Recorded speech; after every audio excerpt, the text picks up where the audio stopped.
තවත් වීඩියෝ එකකට ඔබව සාදරයෙන් පිළිගන්නවා.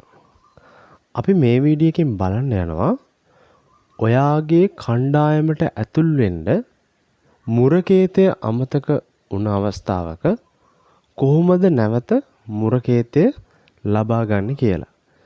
ඉතින් අපි මේ සඳහා ඔයාලට ආදර්ශනය කිරීමට ආදර්ශන කණ්ඩායම තමයි මේ පාරත් අපි යොදාගන්නේ. ඔයාලට පුළුවන් ඔයාලගේ සැබෑ කණ්ඩායමෙත් මේ ක්‍රමවේදයටම කරන්න කණ්ඩායම් ඇතුළු වීම භාවිතා කරලා. දැනට මම ඔයාලට ආදර්ශන කණ්ඩායම් තුලින් මේක නිරූපණය කරන්න. ඉතින් වෙනසක් නැහැ ආදර්ශන කණ්ඩායමේ සැබෑ කණ්ඩායමේ ඇතුල් වීමේ මුහුණත ගැන.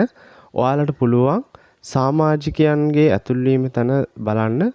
සමාජිකයෙකුට අපි පළවෙනි නිලධාරියෙක් නම් ඔයාලට පුළුවන් නිලධාරී කියන එක්කෙනෙක්ව තෝරලා ඒ අදාළ පුද්ගලයාව තෝරාගත්තට පස්සේ මෙතන තියෙනවා මුරකේතය අමතකයි කියලා ඒක දෙන්න පුළුවන්. එහෙම නැත්නම් අපිට මේ සිදුවීම වෙන්නේ සාමාන්‍ය සමාජිකයෙක් කියන්නේ කිසිම තනතුරක් දරන්නේ නැති සමාජිකයෙක් නම් ඔයාලට සමාජිකයෙකුගේ ලිස්ට් එක සිලෙක්ට් කරලා එතන ඔයාලට දාන්න පුළුවන් ඕනෑම සමාජිකයෙක්ව. ඉතින් ඔයාලට අපි දැන් මෙතන ගමු ඕනෑම සමාජිකයෙක් කියන එක. මට මුරකේතය අමතක වී ඇත කියලා ඔයාලට එනවා. එතකොට ඔයාලට පහතින් තියෙනවා හරි කියලා බොත්තමක්.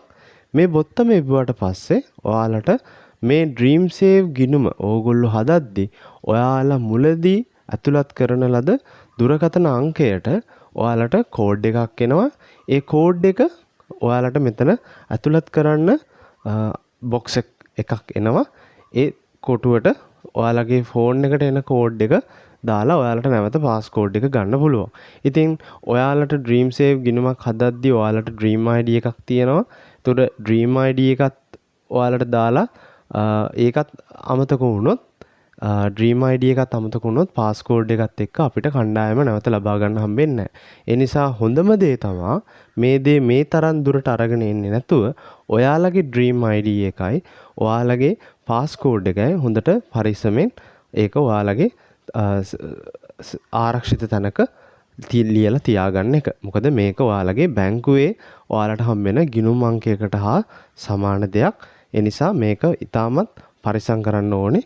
ඔයාලා ඒ ක්‍රමවේදය හරියට ගියොත් මේ ගැටලුව එන එක අවම කරගන්න පුළුවන්. නිතරම ඔයාලගේ කණ්ඩායම රැස්වීමකට පස්සේ සුරක්ෂිත කරන්න, සෑම රැස්වීමකටම පස්සේ පුළුවන් හැම වෙලේම සුරක්ෂිත කරන්න සහ ඔයාලගේ ස්මාර්ට්ෆෝන් තියෙනවා නම් ඔයාලට පුළුවන් ඔයාලගේ ගිණුම භාවිතා කරලා ඔයාලට ඇතුළත් වෙලා ඔයාලගේ ඩ්‍රීම් ID එක සහ පාස්කෝඩ් එක තුලින් ඇතුළත් වෙලා ඔයාලගේ දැනට ප්‍රගතිය බැලීම තුලින් ඔයාලගේ කෝඩ් එක අමතක වෙන එකත් ඔයාලට අවම වෙන්න යනවා. ඉතින් මේ වීඩියෝ එක බැලුවට ඕගොල්ලන්ට ස්තුතියි. අපි තවත් වීඩියෝ එකකින් හමු වෙමු.